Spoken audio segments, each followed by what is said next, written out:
Good morning na naman po. Ayan, nandito po ako ngayon sa bahay. Mamaya pa lang po yung biyahe po namin papuntang Batangas. Kaya umuwi muna po ako. Ayan, magluluto po tayo ng kangkong. Kaya kuha po tayo ng kangkong po dito sa aking taniman. Ayan po yung mga kangkong ko po. Diba, ang lulusog. Mga tanim kong kangkong. Ayan, tara na po, kuha po tayo.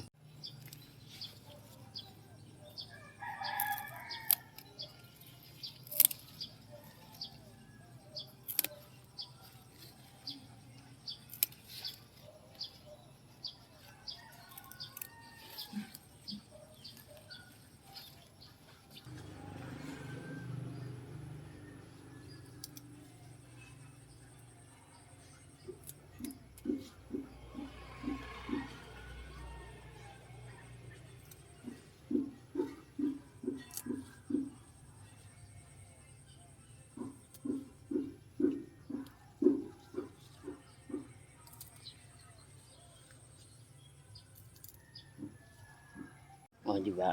Meron na tayo pang ulam. Yan. Sasahog po natin sa sigang. Good morning. Meron po tayong parang po dito. Ito na po yung ano po natin.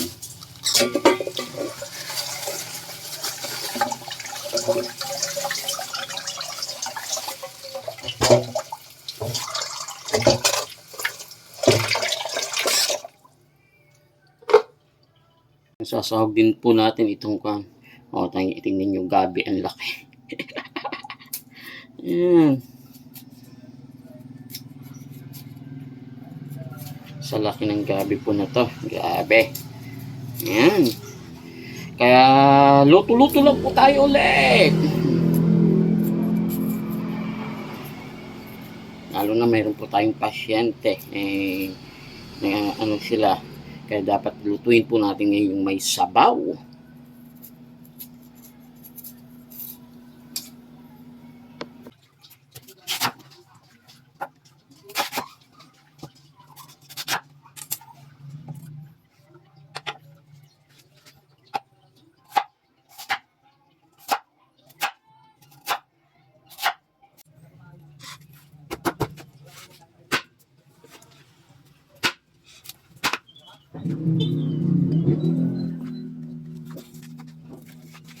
Yan, konti ko. Liempo po ng baboy. Ano ba?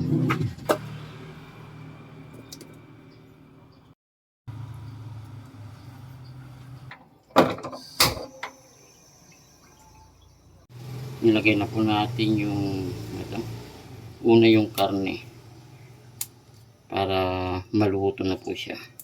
Habang ito namang gulay, atin naman pong hinihimay, ililinisan.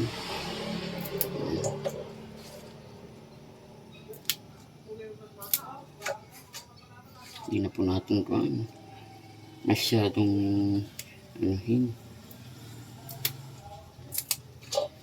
Para minsanan, ganyan lang pong paglinis po dito sa ating mga kangkong. Organic, kaya nga po itong kangkong po natin. Sarap. Talagang alam mo na walang pesticide ang inyong uulamin.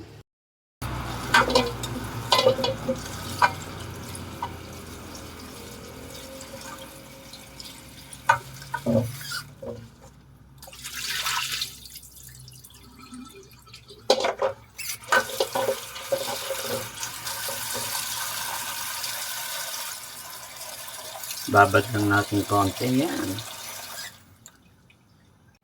Yan, kumukulo na po. Kaya ilagay na rin po natin itong iniwa-hiwa ko kaninang gabi.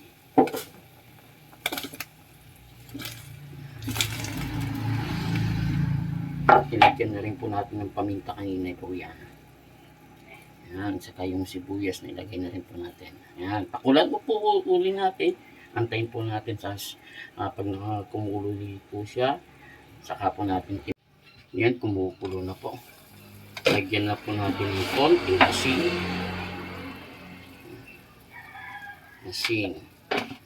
Saka lagyan din po natin siya ng konting patis para magbalanse po yung lasa. Yan, diba?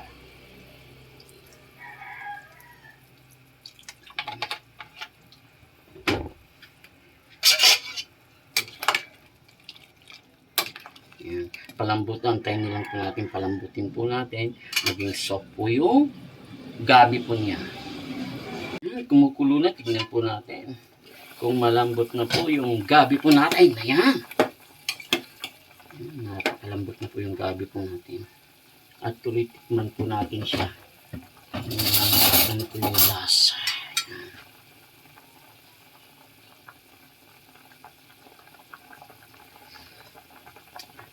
Ang sarap. Tapos, lalagyan po natin siya ng pang-asin. Then, lalagyan na rin po natin itong kangkong.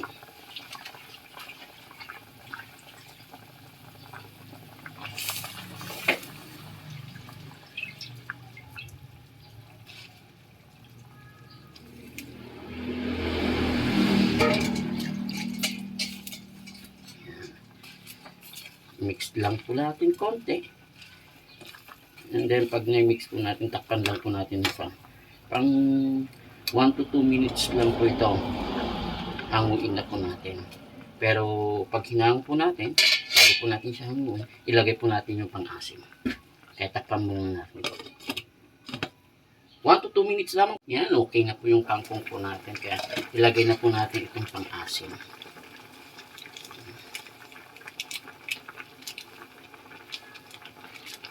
Sarap.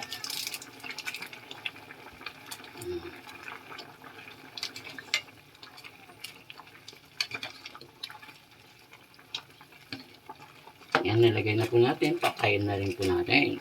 Yan. Turn off.